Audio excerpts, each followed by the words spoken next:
Today I'm talking about EBT. What is it?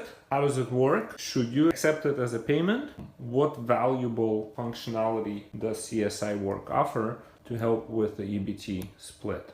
First, EBT is a payment type that you can accept when your customers present you with that particular payment type. That means that this customer is a recipient of government subsidized food stamps, other name known for this program.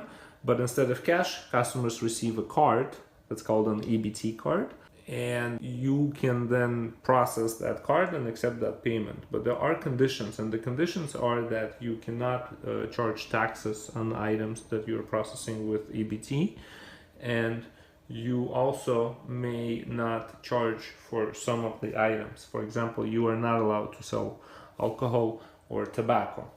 Right, so that creates a challenge if you are selling both of those products, right? So what if you sell products that are approved for EBT and products that are not approved for EBT?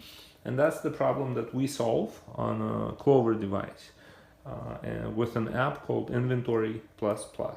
And today I'm going to cover the basic functionality flow of the EBT and also show a couple of improvements that we've made in the app based on the feedback. And so to begin with, the setup. So to get it set up, we're going to start with this app and click on this menu here and then click on settings. In settings, we're navigating to EBT,